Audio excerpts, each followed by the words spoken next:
அனைவருக்கும் நற்புலரி. 2023 மிகவும் சிறப்பாக அமைவதற்காக எடுக்கப்பட்ட ஒரு புதிய முயற்சி. தினமும் காலை 5:27 6:15 மணி வரை நடைபெறும் இணையவழி இணைய பயிற்சி நற்புலரி. 9th சென்ஸ் ட்ரெயின்ஸ் அண்ட் கன்சல்ஸ் மற்றும் ரோட்டரி கிளப் ஆஃப் நாகப்பட்டினம் இணைந்து நடத்தும் இந்த இணையவழி இணைய பயிற்சியில் ஒவ்வொரு மாதம் ஒவ்வொரு தலைப்பு, ஒவ்வொரு நாளும் ஒவ்வொரு பயிற்றுள்ளர். அந்த வகையில் இந்த மாதத்தின் தலைப்பு லைஃப் இஸ் எ கேம். நாம் விளையாடிய விளையாட்டுகள், நமக்கு பிடித்த விளையாட்டுகள், அதிலிருந்து நாம் கற்றுக்கொண்ட விஷயங்கள், நம் வாழ்க்கையில் செயல்படுத்திய விஷயங்களை பற்றி ஒவ்வொரு நாளும் ஒவ்வொரு ஆளுமே மிகச் சிறப்பாக கருத்துக்களை வழங்கி வருகின்றனர். அந்த வகையில் இன்றைய ஆளுமையை பற்றிய அறிமுகம். இவர் வணக்கம் அனைவருக்கும். நற்புழலியின் இனிய காலை மகிழ்ச்சியான வணக்கங்கள்.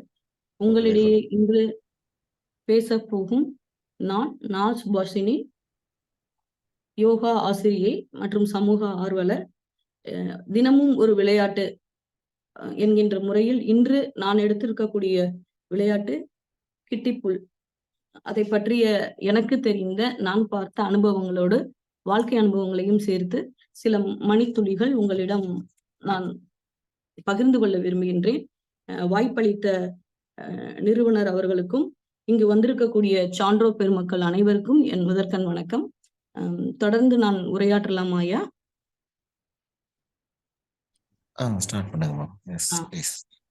நன்றி. இந்த தளத்துல நம்ம தினமும் பார்த்துட்டு இருக்கோம். இந்த மாதம் 1ஆம் தேதியிலிருந்து ஆரம்பித்ததுல இருந்து ஒவ்வொரு விளையாட்டுக்களை ஒவ்வொரு சான்றோர்களாக பகிர்ந்து கொண்டிருக்கிறார்கள். பல இப்போது இருக்கக்கூடிய விளையாட்டுக்கள், பல பாரம்பரிய விளையாட்டுக்களான பல்லாங்குழி, தாயம், பட்டம் விடுதல் என்று கபடி, கொக்கோ,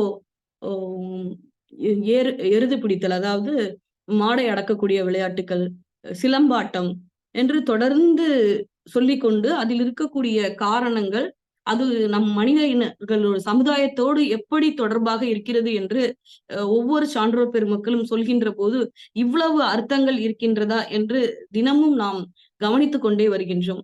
அதோடு முக்கியமான விளையாட்டு கிட்டிப்புல். இது ஏன் முக்கியமான விளையாட்டு? சில விளையாட்டுக்கள் பெண்களுக்கான விளையாட்டுகளாக இருக்கும், சில விளையாட்டுக்கள் ஆண்களுக்கான விளையாட்டுகளாக இருக்கும், சில விளையாட்டுக்கள் இருவரும் சேர்ந்து விளையாடக்கூடிய விளையாட்டுகளாக இருக்கும். இந்த விளையாட்டு அந்த காலத்தில், அதாவது பல தமிழர்கள் விளையாடக்கூடிய ஒரு விளையாட்டு. அது மட்டும் அல்லாமல் இது சிறுவர்களுக்கே உரித்தான விளையாட்டு.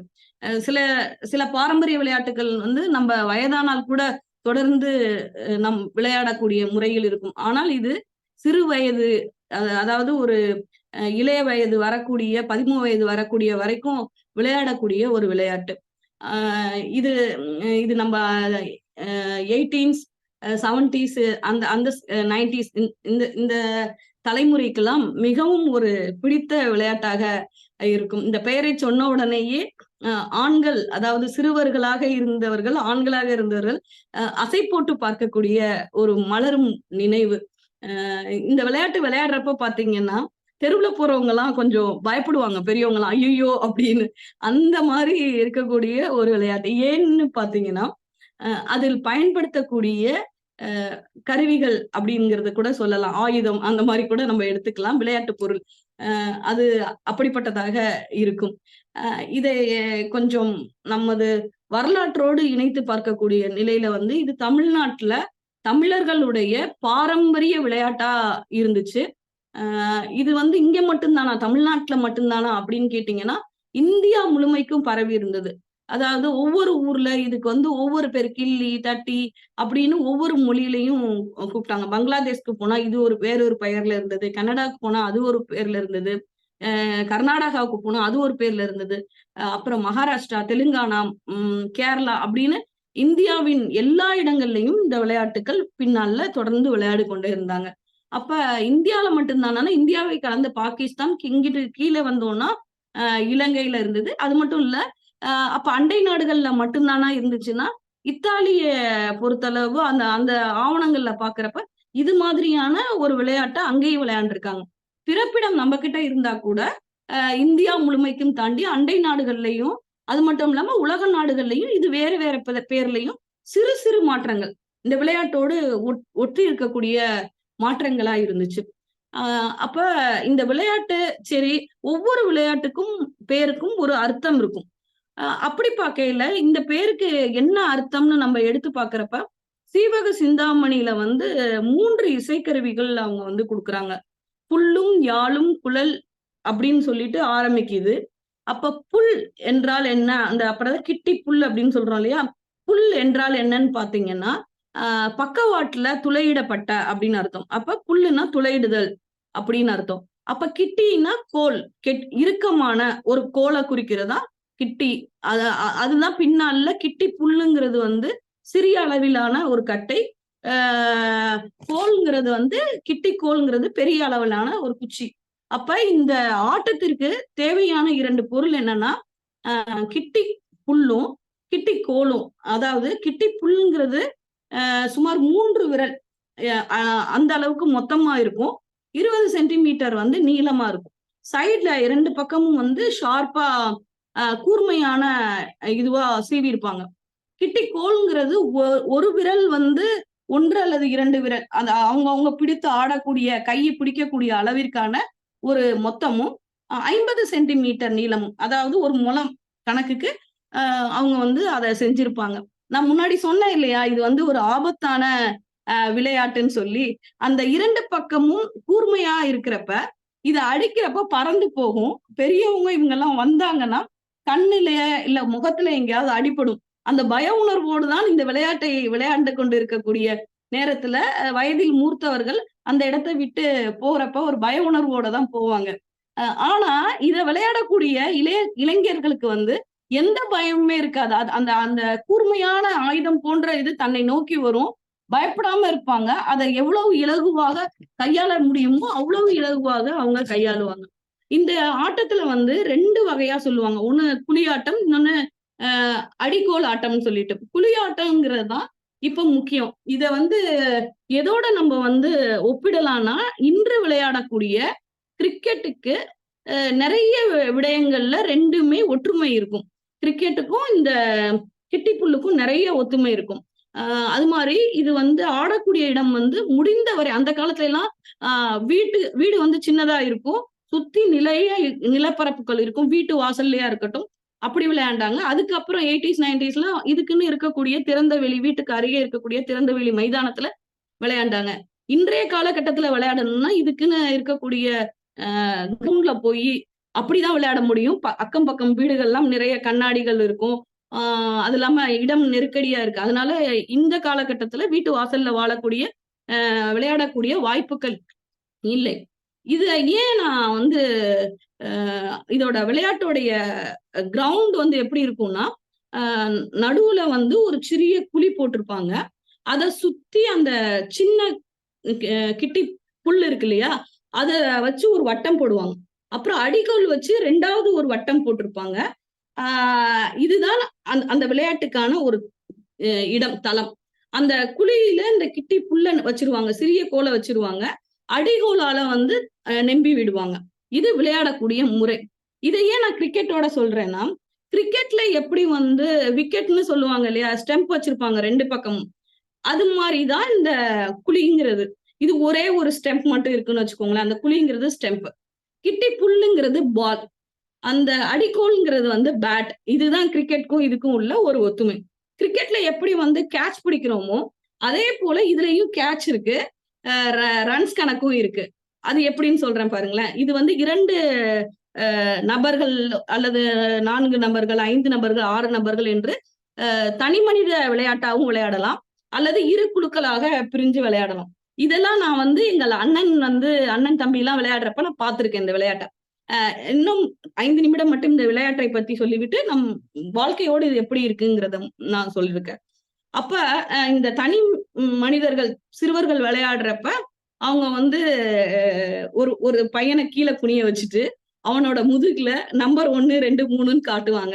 அவன் வந்து அந்த நம்பர் எத சொல்றாரோ விளையாடக்கூடிய நபர், ஆ நான் இருக்கேன்னா, எனக்கு வந்து முதுகுல நண்பர் வந்து 3, 2 அப்படி காட்டுனாருன்னா, இவரு பார்க்க மாட்டாரு. குனிந்திருப்பார். காட்டுறப்ப 1ஆம் நம்பர் சுபாவுக்கு, 2ஆம் நம்பர் நிறுவனருக்கு, 3ஆம் நம்பர் செல்வராணிக்கு, 4ஆம் நம்பர் நித்யாவுக்கு, அந்த மாதிரி இங்க இருக்கக்கூடிய ஒவ்வொருவருக்கும் ஒவ்வொரு நம்பர் அவர் சொல்லுவாரு. அது முதுகுக்கு மேல என்ன வருதோ அது அந்த விளையாட்டு வீரர்களுடைய வரிசையாக இருக்கும். குழுவாக இருக்கிறப்ப இப்ப போடுற மாதிரியே கிரிக்கெட்ல போடுறப்ப டாஸ் போடுவாங்க, ஹெட்டா டெய்லான்னு. அது யாருக்கு வருதோ அவங்க வந்து ஃபர்ஸ்ட் பிளேயர் அப்படி விளையாடுவாங்க. அப்ப பேட்ஸ்மேன்ங்கிறவர் அந்த கிட்டி புல் வைத்துக் கொண்டிருப்பவர், கோல் வைத்திருப்பவர் அந்த கிட்டி புல்லை அந்த குழியில் வைத்து நெம்புகோல் தத்துவம் மாதிரிதான் இது. இப்படி நெம்பி விடுவாங்க. அது ரொம்ப தூரத்துல போய் விழுகும். விழுந்த உடனே அத கேட்ச் புடிச்சிட்டாருன்னா எதிரணியினர் கையிலையும் பிடிக்கலாம் அல்லது ஒரு துணியை வைத்துக் கொண்டும் அவங்க பிடிப்பாங்க. அப்படி பிடிச்சிட்டாங்கன்னா இந்த கிட்டி கோல் வைத்து விளையாடக்கூடிய நபர் அவுட். அப்படி பிடிக்காம அங்க இருந்துச்சுன்னா அங்க இருந்து திருப்பியும் அவர் தூக்கி போடுவாரு. பெரிய வட்டம் சொன்னேன் இல்லையா, அதுக்குள்ளார இருந்துச்சுன்னா பேட்ஸ்மேன் அவுட். இல்லாம தள்ளி விழுந்தது என்றால் திருப்பியும் அவர் அந்த கோலை வைத்து அந்த குட்டி புள்ளின் 2 முனையும் ஷார்ப்பா இருக்கும். அப்ப தூக்கிட்டு இருக்கும். லேண்ட்ல வந்து இப்படி நிக்காது. 2 கூர்மையான முனைகளும் வந்து தூக்கிட்டு இருக்கும். அப்ப அந்த கூர்மையான முனையில இவர் வந்து அந்த கிட்டி கோலை வைத்து அடிப்பார். அடித்து தள்ளுவார். அது வந்து 3 வாய்ப்புகள் கொடுக்கப்படும். இப்ப அடிக்கிற போது அது திருப்பியும் தூக்கி அடிக்கிற போது ஃப்ளை ஆகி வேற இடத்துல போய் விழுகும். அப்படி 3 முறை ஒழுங்காக இலக்கை வைத்துக் கொண்டு ஆடினால் நீண்ட தூரம் வரைக்கும் கூட செல்லும். அப்படி 3 வாய்ப்புகள் கொடுக்கப்பட்டு பேட் பிடிக்கக்கூடிய, அதாவது கோல் வைத்திருக்கக்கூடிய விளையாட்டு வீரர்கிட்ட இது எவ்வளவு தூரம் இருக்கு அப்படின்னு சொல்லி கூட விளையாடுறவங்க எல்லாம் கேட்பாங்க. இவர் சரியாக விளையாட்டு தூரத்தை கணிக்க வேண்டும். என்னுடைய கோலுக்கு அது வந்து 20 இருக்கு, 15 இருக்கு, 10 இருக்கு அப்படின்னு. எதிரணியினர் ஒரு யூகம் செய்ய வேண்டும். இதுல இருந்து இவ்வளவு தூரம் அளந்தால் அது அவ்வளவு இருக்குமா என்று. இருக்கும் என்றால் பெட் கட்டுவாங்க. சரி நீ அடித்து பாரு அப்படின்னு சொல்லிட்டு. அப்ப அளந்து பார்க்கின்ற போது 20ஓ 21ஓ 22ஓ அப்படி இருந்தால் பேட்ஸ்மேன் வந்து திருப்பியும் கண்டினியூ பண்ணலாம். அதாவது கோல் இருப்பவர் திருப்பியும் விளையாடலாம். இல்ல அப்படின்னா அவுட் அவங்க. எதிரே இருப்பவர்கள் விளையாடுவார்கள். இதுதான் வந்து விளையாட்டு முறை. அப்ப இந்த கேம் வந்து எப்ப முடியுதுன்னா, ஒண்ணு எதிரணியில இருக்கக்கூடியவர்கள் அந்த புல்லை கேட்ச் பண்ணா, சிறிய குச்சியை பிடிச்சா, இன்னொன்னு அவர்கள் சொன்ன இலக்கு எண்ணிக்கையோடு குறைவாக பெட் கட்டின நம்பரோட குறைவா இருந்தா கேம் முடிஞ்சுச்சு. அடுத்தவர்களுக்கு வாய்ப்பு இருந்தா கண்டினியூ பண்ணுவாங்க. கிட்டத்தட்ட கிரிக்கெட்டோட ரூல்ஸோட ஒத்துதான். அப்ப பாயிண்ட்ஸ் எப்படி கணக்கு பண்ணுவாங்கன்னா, அந்த உளுந்த தூரத்தை பெரிய கோலால் அளந்து கொண்டே வருவார்கள். இப்ப இந்த தடவை நான் வின் பண்ணிட்டேன் 20, அடுத்து 40 அப்படி என்று ஒரு பொட்டி கணக்கு 100. அப்ப 5 பொட்டி வைத்துக் கொள்ளலாமா, 4 பொட்டி வைத்துக் கொள்ளலாமா என்று. இது ஒவ்வொரு ஊருக்கும், அதாவது இது வட்டார ரீதியாக மதுரைக்கு ஒரு ரூல்ஸ் வச்சிருப்பாங்க, கோயம்புத்தூருக்கு ஒரு ரூல்ஸ் வச்சிருப்பாங்க. ஆனா விளையாட்டு முறை என்பது இதுதான். இப்படிப்பட்ட தொகுப்புகள் கொண்டதுதான் இந்த விளையாட்டு முறை. சரி, இந்த விளையாட்டுக்கும் நம்மளுடைய வாழ்க்கை முறைக்கும் என்ன ஒரு ஒத்துமை, ஏன் இதை வந்து அந்த காலத்துல பின்பற்றினாங்க அப்படின்னு நீங்க நினைச்சு பார்க்கின்ற போது, இதற்கு வந்து அனுமானம் என்பது நமக்கு மிக மிக முக்கியமான ஒன்று. இலக்கு என்பது 2வது. இது வந்து 2 பக்கமும், அதாவது என்னுடைய வலு, நான் கிட்டி புல்லை வைத்து கிட்டி கோலா வைத்து கிட்டி புல்லை எம்புகின்ற போது அது எவ்வளவு தூரம் போக வேண்டும் என்று ஒரு எண்ணத்தோடு ரொம்ப வலு கொடுப்பாங்க, ஃபோர்ஸ் கொடுப்பாங்க. எண்ணமே இல்லாம, இலக்கே இல்லாமல் இதை விளையாடவே முடியாது. சும்மா ஏதோ விளையாடுறோம், லேசாக லைட்டா தட்டி விட்டோம்னா அது பக்கத்துல தான் போய் விழுகும். அப்ப ரொம்ப தூரம் விழ வேண்டும் என்கின்ற இலக்கை வைத்துக்கொண்டு அவன் விளையாடுகின்ற போதுதான் அவனால வந்து இந்த விளையாட்டுல வந்து தொடர்ந்து விளையாட முடியும். அது மாதிரி நமக்கு எதிரி எங்கே இருக்கின்றான் அப்படின்னு சொல்லி அவனை பிடிக்க விடாமலோ இல்லது அவனிடம் சேராமலோ இலக்கை மாத்தி அடிப்பாங்க. நேரா அடிக்காம, பேட் கிரிக்கெட் பார்த்திருக்கோம்ல, வருவோம். ஆனா வந்து அதை அவன் நெம்புகின்ற முறையில, அடிக்கின்ற முறையில லெஃப்ட் போலாம், ரைட்லயும் போலாம், அல்லது அவனுக்கு மேலேயும் போலாம். அப்ப அத குறிக்கோள் வைத்துக்கொண்டு ஒன்று விளையாட வேண்டும். எதிரா இருக்கக்கூடிய பிளேயர் வந்து அவன் எவ்வளவு தூரம், அவன் நெம்புகின்ற வேகத்தை வைத்து அவன் எவ்வளவு தூரம் அடிப்பான், இந்த பக்கம் அடிக்கிறானா அந்த பக்கம் அடிக்கிறானா என்று சொல்லி மாறி போய் பிடிக்க வேண்டும். இவன் ஆட வேண்டும் என்று விரும்பினால், இவனுடைய விளையாட்டை எடுத்துக்கொள்ள வேண்டும் என்று விரும்பினால் இவன் ஒரு இலக்கு வைக்க வேண்டும். அப்ப ஆடுறவனும் ஒரு இலக்கு வைக்க வேண்டும், அதாவது எதிரணியினரும் ஒரு இலக்கு வைக்க வேண்டும். இன்னொன்னு, இந்த விளையாட்டுல அந்த அடிக்கின்ற போது 3 வாய்ப்புகள் தராங்க. எப்படின்னா, வாழ்க்கையில வந்து தோல்விங்கிறதோட நம்மளோட லைஃப் வந்து முடிஞ்சு போறது கிடையாது. திருப்பி திருப்பி வந்து நமக்கு சான்சஸ் இருக்கு. அத நம்ம வந்து ஒழுங்கா பயன்படுத்திக் கொள்ள வேண்டும். அதனால அதுக்கு அடுத்தடுத்து வாய்ப்பும் கிடையாது. சரி இந்த தடவ போனா என்ன? அடுத்த தடவ பாத்துக்கலாம். இந்த தடவ தோத்தா என்ன? அடுத்த தடவ பாத்துக்கலாம்னு வாய்ப்பு கிடையாது. 1 முறை, 2 முறை, 3 முறை அவ்வளவுதான். அதற்குள்ளாக நம்மளுடைய இலக்கை வைத்துக்கொண்டு வெற்றி பாதையை நோக்கி நாம் பயணிக்க வேண்டும் என்பதைத்தான் இந்த விளையாட்டு குறிக்கிறது. அப்ப 3 முறையில அவன் அப்பயும் வாய்ப்பு கிடைக்கிறது என்பதற்காக சும்மா வந்து தட்டிட்டு போனானா, அ கொஞ்ச தூரம் தான் அந்த புல், அதாவது சிறிய குச்சி வந்து பறக்கும். அல்லது பறக்காமயே விட்டுரும். லைட்டா தட்டுனானா அதே இடத்துல தான் கிடக்கும். அப்ப நம்ம வாய்ப்பு கிடைக்கின்ற போது நம் இலக்குகளை அதிகமாக வைத்துக்கொண்டு ஆட வேண்டும். மன ஒருமைப்பாடோடு விளையாட வேண்டும். அப்ப 3 முறையும் அவன் அடித்து, அடித்து, அடித்து, அடித்து இலக்குகளை பெருக வைக்கும்போது, அவனுக்கான மதிப்பெண், அவனுக்கான வெற்றிக்கான எண் அதிகரித்துக் கொண்டே போகிறது. இன்னொன்னு, அவன் அப்படி தோத்தா கூட எதிர இருக்கக்கூடிய சக விளையாட்டு வீரர்களோடு இயல்பாக பழங்கக்கூடிய ஒரு முறை இந்த விளையாட்டுல இருக்கும். என்ன தோக்கடிச்சிட்டியா? உன்னை பாரு, உன்னை வாழ்க்கையில தோக்கடிக்கிறேன். அப்படிலாம் இருக்காது. அவ்வளவு நட்புறவோடு பிடிப்பாங்க. இந்த இப்பதான் இந்த மாமா மச்சான்லாம், அப்பெல்லாம் தோளான்னு கூப்பிடுவாங்க. இல்ல வேற ஏதாவது ஒரு பெயர் வைத்திருப்பார்கள். வாடா அப்படின்னு சொல்லி, இந்த நீ விளையாடு, நான் பாரு பாக்குறேன் அப்படின்னு சொல்லிட்டு விளையாடுவாங்க. ஆனா அந்த வஞ்சனை என்பது இதுல தொடராது. குழுவாக விளையாடுகின்ற போது. 2 2 பெரும் கருத்துக்கள். இன்னொன்று, மன ஒருமையோடு இருந்தால்தான் நம்மள வந்து இதுல வந்து வெற்றி பெற முடியும். அப்ப எதெல்லாம் இன்னைக்கு பாருங்க நம்ம சக்சஸ்ஃபுல் லைஃப்க்கு தேவையோ அதையெல்லாம் இந்த விளையாட்டு வந்து நமக்கு சொல்லி கொடுத்திருக்கிறது.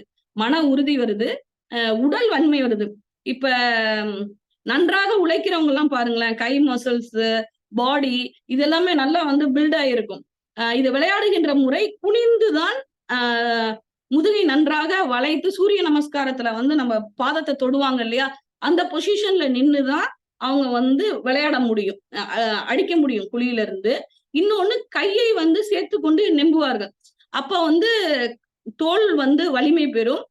உடல் அமைப்புல வந்து காலிலிருந்து ரத்தம் மேலே போகும்போது தலைக்கு போகக்கூடிய ரத்த ஓட்டம் வந்து ரொம்ப அதிகரிக்கும்.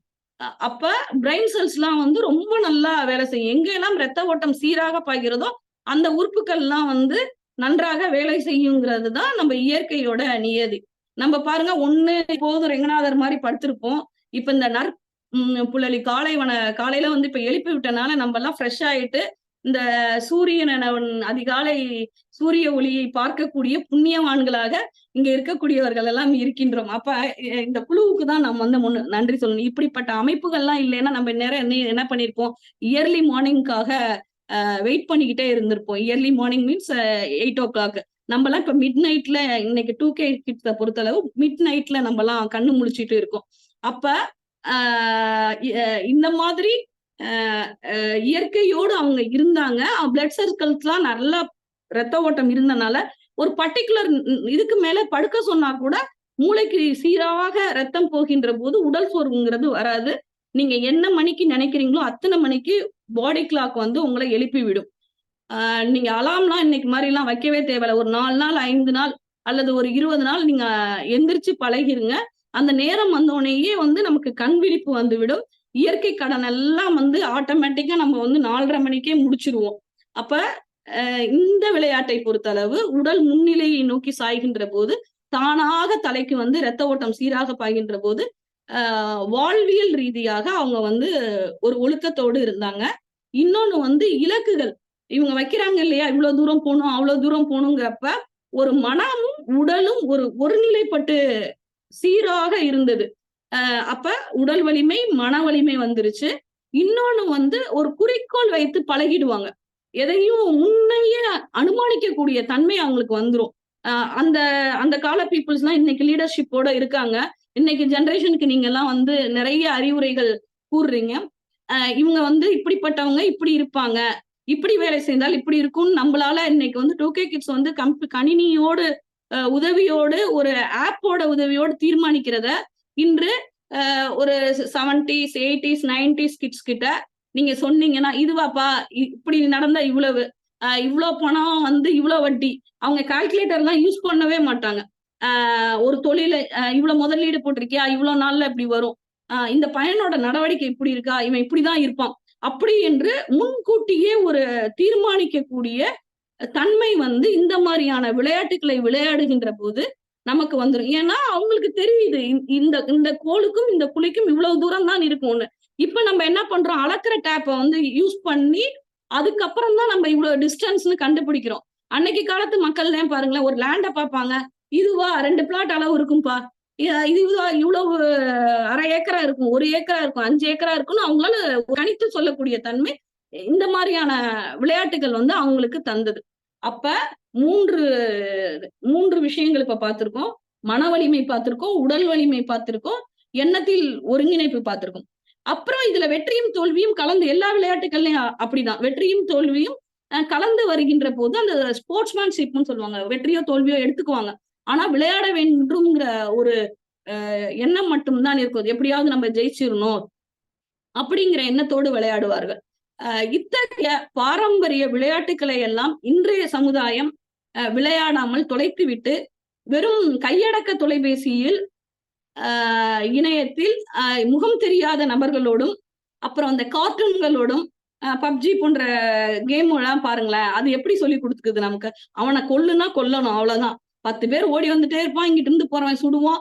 அப்ப இத்தகைய கொடூரமான விளையாட்டுகளை விளையாடுற போது இன்றைய குழந்தைகளை நாம் வந்து வழிநடத்தக்கூடிய ஒரு பெரும் பொறுப்பு, எதிர்கால சமுதாயத்தை சீராக்கக்கூடிய ஒரு பெரும் பொறுப்பு நம்ம கையில எல்லாம் கொடுக்கப்பட்டிருக்கு. அப்ப அவங்கள இது மாதிரியான பாரம்பரிய விளையாட்டுக்கு பெற்றோர்களோ இல்லது நிர்வாகமோ, பள்ளி கல்லூரி நிர்வாகமோ, இது போன்ற சமூக அமைப்புகளில் இருக்கக்கூடியவர்களோ அழைத்து சென்று அல்லது அதனுடைய விளையாட்டுக்கள் நம் வாழ்வியலோடு எவ்வளவு ஒருங்கிணைந்து போகுதுன்னு சொல்லுகிற போது இது போன்ற கேம் அடிக்ட்ல இருந்து அவங்க வெளியில வருவாங்க. அந்த குழந்தைகளோட எண்ணம் எல்லாம் மூர்க்கத்தனமாக இருந்தது. நம்ம 2 நிமிஷம் ஃப்ரெண்ட்ஸ்ட கோவப்படும், 3ஆவது நாள் வாடா திருப்பியும் அதே விளையாட்டுகளுக்கு அழைப்போம் நட்புணர்வோடு. ஆனால் இன்னைக்கு இவங்க வந்து நம்மளே அந்த விளையாட்டை விளையாட வேண்டாம் என்று சொன்னாலோ வேற ஏதாவது சொன்னாலோ அப்படி ஒரு மூர்க்கத்தனத்தை வெளிப்படுத்துகிறார்கள். ஏன்னா அவங்க மனிதர்களோடு பழகுவதே இல்லை. அப்ப இந்த நிகழ்ச்சி கேட்கின்ற நபர்களாக இருக்கட்டும் அல்லது வந்து இது சென்றடையக்கூடிய இடமாக இருக்கட்டும், அவங்க வந்து ஓ இப்படிப்பட்ட விளையாட்டுகள் எல்லாம் இருக்கா, நம்மளை வந்து இவ்வளவு சீர் செய்கிறதா அப்படி என்று பெற்றோர்களை அழைக்கக்கூடிய காலமும் வரும்.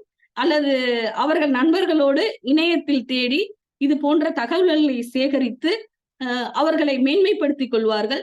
எனவே நல்லதொரு சமுதாயம் அமைய நாம் எல்லாம் இணைந்து பயணிக்கின்றோம். என்னுடைய இன்றைய எடுத்துக்கொண்ட விளையாட்டு இந்த காலத்தில் மட்டுமல்ல, சங்க காலத்தில் இருந்தே பல சான்றுகள் இருக்கின்றன, இன்றும் இருக்கிறது. நம்மோடு பயணிக்கக்கூடிய சக நண்பர்கள் தோழமைகள் எல்லாம் இதை விளையாண்டு இருப்பார்கள். நான் சொன்ன இந்த 22 நிமிடங்களில் சிறிது அசை போட்டும் பார்த்திருப்பார்கள்.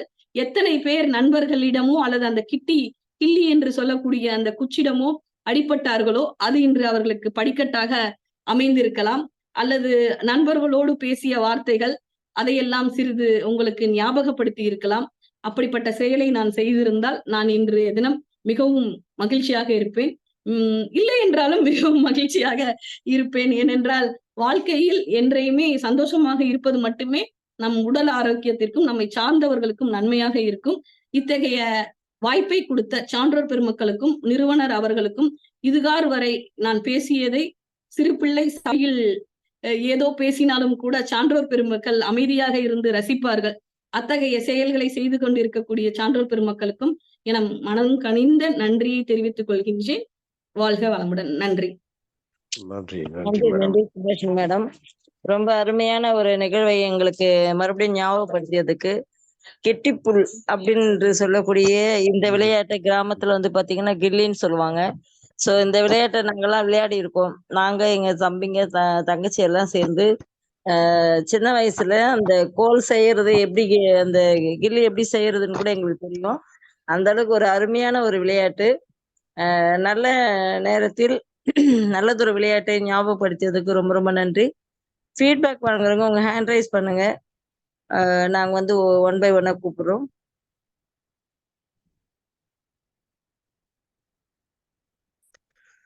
சார் தாமோதரன் சார், உங்களுடைய ஃபீட்பேக் வழங்கலாம். நட்புகளுக்கு மகிழ்ச்சியான காலை வணக்கம். பழைய நினைவுகளை சுபாஷினி மேடம் மிக தெளிவாக அவங்களே யாரையும் பேச விட ஃபீட்பேக் கொடுக்காத அளவுக்கு அவங்களே பேசிட்டாங்க. அவங்களுக்கு நன்றி. இந்த கில்லி கிட்டி புல் வந்து கீழே வந்து தள்ளுறது, கில்லி வந்து அடிக்கிறது மேடம். இது 2 விதம் இருக்கிறது. இவங்க வந்து கிட்டி புல்ல தான் பேசியிருக்காங்க. கில்லி வேற. கில்லி வந்து அடிச்சா 200 மீட்டர் கூட போகும் மேடம். நான் அடிச்சிருக்கேன் 150 மீட்டர் அடிச்சிருக்கேன். அதான் ஹை. நான் அடிச்சதுல ஹை. தூரம் அதிக தூரம். இதில் பிடிக்கும்போது ரொம்ப கஷ்டம் மேடம். கையெல்லாம் கூட வலிக்கும். கையில பட்டுச்சுன்னா குத்திடும். இல்ல மூஞ்சில பட்டுச்சுன்னா தலையில அடிபடும். இருந்தாலும் இது ஒரு துணிச்சலோடு செய்ய வேண்டிய ஆட்டம் இது. மிக நன்றி மேடம். பழைய நினைவுகளை மறுபடியும் இந்த புலரி மூலியமாக சுபாஷினி மேடம் கூறியதற்கு அவங்களுக்கு பழைய கால நினைவுகளோடு சேர்ந்த வாழ்த்துக்களை அவங்களுக்கு தெரிவித்துக் கொள்கிறேன். நன்றி நன்றி மேடம். நன்றி நன்றி. வாழ்க வளமுடன். நன்றி தாமோதரன் சார். லக்ஷ்மணன் சார், உங்களுடைய ஃபீட்பேக்கை வழங்கலாம். இனிய நற்புல்லறி வணக்கங்கள் நண்பர்களே. இந்த தளத்துல நிறைய பேர் வந்து பேசிட்டு இருக்கிறாங்க. அதுல நம்மளுடைய தளத்தில் வந்து ஒரு புது வரவு அப்படின்னு பாத்தீங்கன்னா இவங்க சுபாஷினி அவங்கள சொல்லலாம். கடந்த முறை இதுல கலந்துக்கிட்டாங்கன்னு நினைக்கிறேன் பட்டிமன்றத்துல. அதுக்கப்புறம் இப்ப இந்த ப்ரெசன்டேஷன் கொடுக்குறாங்க. கெட்டிப்புல் அப்படின்னுவாங்க. இப்ப இது வந்து தென்னார்காடு மாவட்டத்துல கோட்டிப்புல் அப்படின்னு சொல்லுவாங்க. அவங்க வந்து சொன்னாங்க, மதுரை மாவட்டம், கோயம்புத்தூர், இப்படி மாவட்ட வாரியாக ஒவ்வொரு ஊர்லயும் இதை வந்து ஒவ்வொரு விதமா அழைக்கப்படும் அப்படின்னு சொல்லிட்டு. இந்த விளையாட்டை வந்து நான் வேடிக்கை தான் பார்த்துருக்கேன் தவிர நான் விளையாடுறது இல்லை. ஏன்னா அது கொஞ்சம் பயம். அதை டக்குன்னு அடிச்சு அதை அடிக்கும் போது போய் எங்கெங்கயோ அடிக்கும். ரோட்ல ஒரு சைக்கிள்ல போயிட்டு இருப்பாங்க பெரியவங்க, மேலே அடிச்சிருக்கு, கண்ணை அடிச்சிருக்கு, வந்து இறங்கி வந்து தகராறுலாம் பண்ணியிருக்காங்க. இதெல்லாம் பார்த்ததுலேருந்து நம்ம எங்கே அதை அடிச்சு எதை ஆயிட போகுதுன்ட்டு சின்ன வயசுல ஒரு பயத்துல சண்டையெல்லாம் நடந்திருக்கு. மண்டை உடைஞ்சிருக்கு. அதை பார்த்துட்டு வந்து சின்ன பசங்க அம்மாலாம் வந்து அப்பாலாம் வந்து சண்டை போடுவாங்க. அங்கே போய் விளையாடுங்கடா, இங்கே போய் விளையாடுங்கடான்னு. எங்கள் இதில் வந்து பக்கத்தில் எதுவும் கிரவுண்ட் இல்லை. அதனால தெருவில் தான் விளையாடிட்டு இருப்பாங்க சின்ன வயசுல. அதனால நம்ம ஓரமாக நின்று ஒரு பாதுகாப்பாக மண்டையை மேலே கீழே பற்றக்கூடாதுன்னு இப்படியே வேடிக்கை பார்க்கக்கூடிய நபராக தான் நம்ம இருந்திருக்கோம். அதனால இன்ட்ரெஸ்டிங்காக இருக்கும். ஏன்னா கிரிக்கெட் விளையாடுவதற்கான வாய்ப்பெல்லாம் இப்போ சின்ன வயசுல கிரிக்கெட்னா என்னன்னே தெரியாது. அந்த மாதிரி இவ்வளோ கோட்டி புல், இந்த கோலி குண்டு விளையாடுறது, இதெல்லாம் வந்து நம்ம தெருவில் இருக்கக்கூடிய சிறுவர்களுடைய ஒரு பிரதான விளையாட்டு. இதை இன்னைக்கு நினைவுபடுத்துறதுக்கு ரொம்ப நன்றி. கே பாலச்சந்தர், இயக்குனர் சிகரம் கே பாலச்சந்தருடைய அவர்கள் படத்துல கடைசி கிளைமாக்ஸ்ல வந்து இந்த கிட்டி புல் தான் ஹீரோ. அங்க அவர் தான் மெயினா வந்து வில்லனை பழி தீர்க்கிற ஒரு முக்கியமான கருவியா இந்த படத்துல செயல்பட்டு இருப்பாரு. அப்படி என்னங்க அப்படின்னு சொல்லி கேட்டீங்கன்னா, நீங்க தயவு செய்து அந்த பிளாக் அண்ட் ஒயிட் படத்தை போய் பாருங்க. கமலஹாசன், ரஜினிகாந்த், சுஜாதா நடிச்ச அந்த படத்தை பார்த்தீங்கன்னா, கிட்டி புல் எப்படி அந்த படத்தோட ஒரு கேரக்டரா அதை நடிச்சிருக்கோம் அப்படின்றது உங்களுக்கு தெரியும் என்ற தகவலுடன் இந்த என்னுடைய ஃபீட்பேக்கை நிறைவு செய்கிறேன். இந்த நிகழ்ச்சியை நினைவுபடுத்திய சுபாஷினி மேத்துக்கு நன்றி, வாழ்த்துக்கள், பாராட்டுக்கள், வணக்கம். நன்றி நன்றி. நித்யா தேவி மேம், உங்களுடைய ஃபீட்பேக்கை வழங்கலாம். அனைவருக்கும் உற்சாகமான காலை வணக்கம். சிறப்பான ஒரு விளையாட்டு கிட்டிப்புல். நாங்கெல்லாம் இந்த விளையாட்டை விளையாண்டுட்டு கடைசியா தோத்து போயிட்டோம்னா அங்க இருந்து பிள்ளை எடுத்துக்கிட்டு அடிச்சுட்டே வருவாங்க. தோத்தோ நாயே, தோத்து போனா நாயேன்னு சொல்லிட்டு பாட்டு வேற. அந்த ஊரே சிரிக்கும். அதுக்காகவே இந்த புள்ளையும் அந்த கிட்டியும் வச்சுட்டு அவ்வளோ சூப்பரா அடிப்போம். நெசமா ஐயா சொன்ன மாதிரி ஓங்கி அடிக்கும் போது சில நேரம் மண்டை கூட உடைய வாய்ப்பு அதிகம். நிறைய தடவை எவனும் அடிச்ச கிட்டிக்கு பிள்ளைக்கு நானுமே சிக்கி இருக்கேன் நிறைய தடவை. ரொம்ப சிறப்பான விளையாட்டு. ஐயோ, இந்த விளையாட்டெல்லாம் நம்ம குழந்தைங்களுக்கு கத்துக் கொடுக்க முடியலையே அப்படின்னு சொல்லிட்டு ஒரு நாள் நான் குழிய தோண்டி கிட்டியும் பிள்ளையும் வச்சுக்கிட்டு போட்டு விளையாண்டோம் பாருங்க. நீ எல்லாம் ஒரு டீச்சரா, இப்படி மண்ணில் உட்காந்து பிள்ளைய போட்டு சிறங்கு வர வைக்கிற அப்படின்னாங்க. பரவாயில்ல, பாத்துக்கிறேன், என் பிள்ளை தானே அப்படின்னு சொல்லிட்டு இந்த பிள்ளைய பாரு முதல்ல அப்படின்னு சொல்லிட்டு அந்த பிள்ளைய பார்க்காதேன்னு சொல்லிட்டு ஆடின ஞாபகம் வந்துச்சு. இப்ப கூட நான் சமீபத்துல ஆடினேன். அது மாதிரி கிச்சு கிச்சு தாம்பாளமும் நான் விளையாடுற நினைவுகள்லாம் வருது. மண்ணுக்குள்ள ஒரு பொருளை ஒளிச்சு வச்சு. அக்கா சூப்பர்க்கா.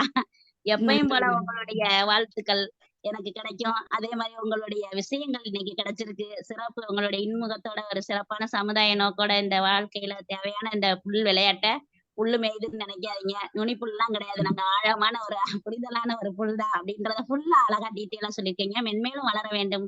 வாழ்த்த வயதில்லை இருந்தாலும் மனம் இருக்கிறது. நன்றி, வணக்கம், வாழ்த்துக்கள். நன்றி நித்யா தேவி. என்னை நல்லதொரு தளத்துல அறிமுகப்படுத்தினதுக்கு மிக்க நன்றி உங்களுக்கும் சங்க தமிழச்சிக்கும். நன்றி அக்கா. நன்றி நன்றி. சங்க தமிழ்ச்சி உங்களுடைய ஃபீட்பேக் வழங்கலாம். வணக்கம். அனைவருக்கும் இனிய நற்புலரி வணக்கம். தோழமை மிக எப்பொழுதும் போல அருமையாக விளையாட்டை வந்து தொடக்கத்திலிருந்து முடிவு வரைக்கும் படபடன்னு என்று சொல்லி விளையாட்டின் முக்கியத்துவம் அது எப்படி எங்கெங்க அந்த எல்லா மாவட்டத்திலிருந்தும் அதை கொண்டு போய் சேர்த்து எப்படியெல்லாம் விளையாண்டாங்கன்றது ஆரம்பம் முதல் முடிவு வரைக்கும் மிக அருமையாக விளக்கம் கொடுத்தார்கள். அருமையான விளையாட்டு. நானும் கூட எல்லாரையும் போல இந்த விளையாட்டை வந்து பார்த்ததுண்டு. ஐயா சொன்னது போல நானும் வந்து இந்த விளையாட்டை வந்து நான் விளையாடியதில்லை. நிறைய பார்த்து ரசித்திருக்கிறேன். திருவள்ளூர் விளையாடும் போது பார்த்து ரசித்திருக்கிறேன். நமது பக்கத்துல வீட்டுக்கு பின்பக்கத்துல இப்படியெல்லாம் வந்து போகும்போது கூட இந்த விளையாட்டு வந்து தாத்தா பாட்டி வீட்டுக்கு போகும்போதெல்லாம் அங்கேயும் வந்து சிறப்பா விளையாடுவாங்க. எல்லாருமே ரொம்ப வந்து இன்ட்ரெஸ்ட் எடுத்து இந்த விளையாட்டு விளையாடுவாங்க. அதான் அது எனக்கு ரொம்ப பிடிக்கும். அதனால இவங்க அந்த விளையாட்டை தேர்வு பண்ணியது மிக்க நன்றி. பாரம்பரிய விளையாட்டு இதெல்லாம் காலத்தால் வந்து அழிந்து போகக்கூடாது. பின்வரும் நம்ம தலைமுறைகள் நமக்கு அடுத்த வர தலைமுறைகள் எல்லாம் வந்து இந்த மாதிரியான விளையாட்டுகள் எல்லாம் அவர்கள் வந்து தெரிஞ்சுக்கணும். அவங்களும் வந்து விளையாடணும். அதுக்கு வந்து நம்ம நற்புலரி வந்து ஒரு நல்ல ஒரு முன்னெடுப்பை எடுத்து இருக்கிறது. அதற்காக நற்புலரிக்கும் தோழமை அவர்களுக்கும் எனக்கு மனமார்ந்த வாழ்த்துக்களையும் நன்றியையும் உரிதாக்குகிறேன். நன்றி, வணக்கம். நன்றி சங்க தமிழச்சி. வழக்கமாக சங்க தமிழ்ச்சி அவர்கள் வார்த்தைகளால சாட்ல போட்டுட்டு வாழ்த்துக்கள் தெரிவிச்சுட்டு விலகி போயிடுவாங்க. இன்னைக்கு பெரிய மனது பண்ணி வந்து குரல் வழியாக அவருடைய ஃபீட்பேக்கை வழங்கியதற்கு நன்றி தெரிவித்துக் கொள்கிறோம். நன்றி நன்றி.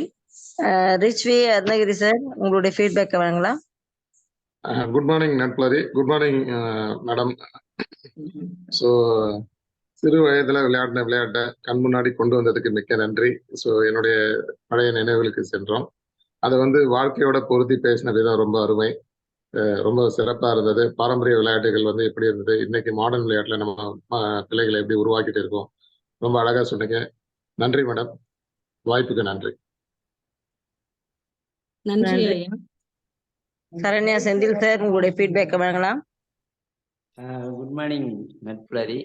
இன்னைக்கு நம்ம தமிழர்களோட பாரம்பரிய விளையாட்டை கிட்டிப்புல் அந்த விளையாட்டை வந்து சுபாஷினி மேம் ரொம்ப சபாஷா அழகா வந்து எடுத்து எங்களுக்கு ப்ரொடியூஸ் பண்ணியிருக்கீங்க.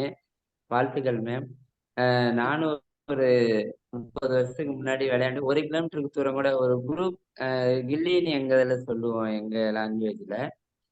1 கிலோமீட்டர் கூட ஒரு 5 பேர் சேர்ந்து 2 குரூப் விளையாண்டு 2 கிலோமீட்டர் கூட அடிச்சு கொண்டு போவோம்.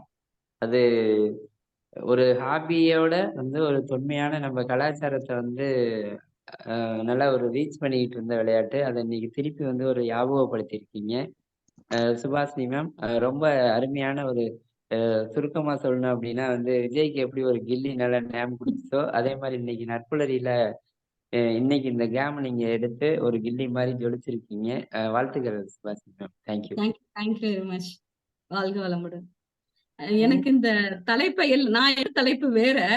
அப்புறம் ஒண்ணா லிஸ்ட்ல பாக்குறப்ப எல்லாமே எடுத்திருந்தாங்க. எதை எடுக்கிறதுன்னு சங்க தமிழச்சிட்ட நாங்களும் பேசிப்போம். எப்பவும் ஏதாவது ஒரு நிகழ்ச்சிக்கு போறோம்னா நானும் நித்யா, சங்க தமிழச்சி, இன்னும் 2 நண்பர்கள் இருக்காங்க. பேசுறப்ப சங்க தமிழச்சி தான் சொன்னாங்க.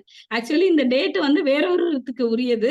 அவர்களால வர முடியாதனால வாய்ப்பு எனக்கு கிடைத்தது. நான் அதை பயன்படுத்தி கொண்டேன். இதுதான் அவங்க புக் பண்ணியிருந்தாங்க அப்படின்னாங்க. அப்ப கிட்டிப்புள்ளே ஓகே அப்படின்னு. அப்ப கில்லியும் கிட்டிப்புள்ளும் இவர் சொன்ன மாதிரிதான் கில்லியும் கிட்டிப்புள்ளும் ஒன்னா தோழமே அப்படின்னு கேட்டாங்க. ஒண்ணுதான்ப்பா, அதுக்கு நிறைய பேர் இருக்கு, வட்டார ரீதியா வேற வேற பேர் இருக்கு அப்படின்னு. அந்த வாய்ப்பை கொடுத்த இன்று வராமல் இருந்த சகோதரிக்கு மிக்க நன்றி. எக்ஸலன்ட் மேம், ஜொலிச்சிட்டீங்க இன்னைக்கு. வராத வாய்ப்பை கூட நீங்க உங்களுக்கு ஒரு வாய்ப்பா நினைச்சிட்டீங்க. ரொம்ப ரொம்ப சந்தோஷம். செந்தில் சார் ரொம்ப ரொம்ப நன்றி. இந்த இந்த கிட்டிப்புல்ல பாத்தீங்கன்னா அது மட்டும் காரணம் இல்லை. ஸோ அது நம்ம அதை அடிக்கும் போது பாத்தீங்கன்னா தொலைநோக்கு பார்வையும் அதுல இருக்கும். நம்ம அடிக்கும் போது அந்த கில்லி போகும்போது ஆப்போசிட்ல நிக்கிறவங்க வந்து அதை கேட்ச் பண்றதுக்காக நிப்பாங்க. ஸோ அப்போ வந்து பின்னாடியே ஓடிட்டே இருப்பாங்க அது பிடிக்கிறதுக்காக. அந்த டைமும் டக்குன்னு கீழே விழுந்துரும், ஐயோன்ட்டு திருப்பி வருவாங்க. ஸோ ரொம்ப அருமையான இருக்கும். நல்ல ஒரு ஆக்டிவிட்டிஸும் கூட. நம்ம கூறிய சிந்தனை இருந்துச்சுன்னா நம்மளுடைய லட்சியத்தை அடைய முடியுன்றது இந்த கிட்டிப்புல் வந்து சொல்லக்கூடிய கில்லி என்று சொல்லக்கூடிய எங்க வட்டார வழக்கத்துல கில்லின்னு சொல்லுவாங்க. அதுல வந்து நம்ம கத்துக்க முடியும். இன்னைக்கு இருக்கிற காலகட்டத்துல பாத்தீங்கன்னா குழந்தைங்களுக்கு மொபைல் மூலியமா கொடுத்துட்டு நமக்கு தலைவலி இல்ல, ஏதாவது பசங்க வச்சுட்டு போட்டோம் அப்படின்ற மாதிரி பேரண்ட்ஸ் நினைக்கிறாங்க. பட் ஆனா இந்த பழைய காலத்துல இருக்கக்கூடிய இந்த விளையாட்டுக்கெல்லாம் அந்த குழந்தைங்களுக்கு கத்து கொடுத்து இதுதான் லைஃப் அப்படின்ற மாதிரி சொல்லி கொடுத்தா இன்னைக்கு வரக்கூடிய ஜெனரேஷன் ரொம்ப நல்லா இருக்கும்னு நினைக்கிறேன். நான் ரொம்ப ரொம்ப அருமையான ஒரு நிகழ்வை ஞாபகப்படுத்திய சுபாஷினி அவர்களுக்கு ரொம்ப ரொம்ப நன்றி. அண்ட் சுபாஷினி அண்ட் சபாஷ், இந்த கிட்டிப்புல் விளையாட்டை நீங்க எங்களுக்கு மறுபடியும் ஞாபகப்படுத்தியதற்கு. அது மட்டும் இன்றி இந்த தளத்தில் பயிற்சி அளிக்கும் போது மட்டும் கலந்து கொள்ளாமல் தொடர்ச்சியாக பங்கு கொண்டால் ரொம்ப ரொம்ப சிறப்பாக இருக்கும். உங்களுக்கு எப்படி மத்தவங்க சபாஷ் சொல்றாங்களோ அதே மாதிரி நீங்களும் மத்தவங்களுக்கு சபாஷ் சொல்லணும். அதுதான் வந்து எல்லாருக்குமே ஒரு இதுவா இருக்கும்னு நான் நினைக்கிறேன். நம்ம என்ன கொடுக்குறோமோ அதை திருப்பி அவங்களுக்கும் கொடுக்கணும் இல்லையா? நம்ம வாங்கிட்டோம் திருப்பி தானே எல்லாருக்கும் நல்லா இருக்கும். அதனால அதுக்கு சிறப்பா வந்து இனிமேல் செய்வீர்கள் என்ற ஒரு நம்பிக்கையோடு பாஸ்கர் அவர்களை ஹேண்ட்ரைஸ் பண்ணிருக்காங்க. அவங்களோட நம்மளுடைய ஃபீட்பேக்கை முடிச்சுக்கலாம். பாஸ்கர் சார். இல்ல அதாவது தேங்க்ஸ் சொன்ன பிறகு நீங்க அதுக்கப்புறம் யாரையும் அலோவ் பண்ண விட்டுடுங்க. அதோட இன்னொரு அடுத்த நாளை நிகழ்ச்சிகள் பண்ணிக்கலாம். நிகழ்ச்சி முடிச்சிருங்க. ஓகே சார், நன்றி. அதாவது நாங்க முதல்ல கேட்குறோம், ஃபீட்பேக் கேட்டுட்டு இருக்கோம், ஹேண்ட்ரைஸ் பண்ண சொல்லி. அப்பெல்லாம் பண்ணாம கடைசி நேரத்துல எப்பவுமே பண்ணாதீங்க. கன்க்ளூஷன் வந்த பின்னாடி அது பண்ற